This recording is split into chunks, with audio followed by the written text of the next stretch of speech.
Good afternoon. It's Friday, November 7th, 2025. I'm Patrick, disabled investor on $1 million mission to grow my registered disability savings plan to $1 million. Today, I'm down, but not as bad as it was earlier. And I'll just go through what made an impact on my portfolio and then finish off with the grand total for the day. Made no trades, didn't do anything.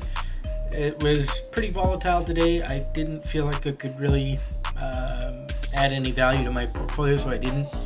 And just kind of watched, checked in periodically, and carried on with life. Played some Call of Duty, some classic Call of Duty, Battlefield 5 or V, and some Battlefield 6. I gotta find another game to play. I'm kind of getting bored of Battlefield at this point because it's not so great for someone with low vision. Anyways, back to the portfolio. The biggest impacts on my portfolio today were from a few different holdings. Positively was my leaps for Sana Biotechnology. My holdings of BITO, that's Bitcoin income strategy ETF by ProShares, and my leaps for SoFi, $20 calls for SoFi. I think I have one left. Those all added to my portfolio today. What took away was my holdings of a leap for Apple. That was down a fair bit. A leap for Rocket Lab, and a leap for NVIDIA. Those were the top three decliners from my portfolio. At the end of the day, I finished down about 0.3% to end the day down $575 to close at $172,287, $172,287, which, like I say, is better than it was earlier.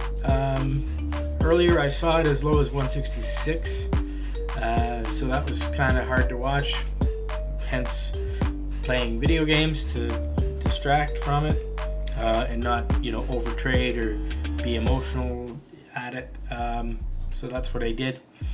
And at the end of the day, I'm down about $18,000 from where I was last Friday. So in big perspective, that kind of really sucks. But I'm not much lower than I was a few weeks ago. So, it goes up, it comes down, it goes up.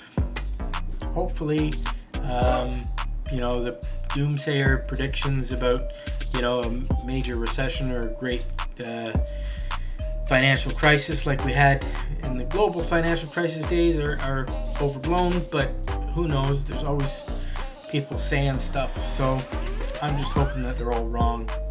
But at the same time, I got that $50,000 sitting in money market funds that's going to earn me 3-4% somewhere in there, which shouldn't decline. So it's kind of safety play at this point, and I'm glad I did it, because today would have been a hell of a lot more volatile had I been still invested in everything I was that I sold earlier on in the week. But losing $18,000 from last Friday doesn't feel good, but it is what it is. Anyways, I'm interested to hear about your portfolios, how you're doing.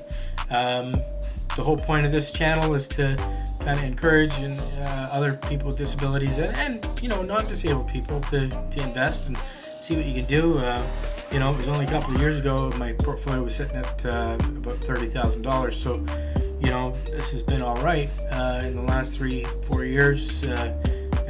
Since I started taking it seriously, it's really taken off. I've been investing for 10 years or 14, since 2014. So, for someone on disability pension that doesn't get a lot of money, this is all right. And thankful that the Canadian government has the registered disability savings plan that contributes $2 for every dollar that I put in, over $500 in a year, up to a cap. It's been good.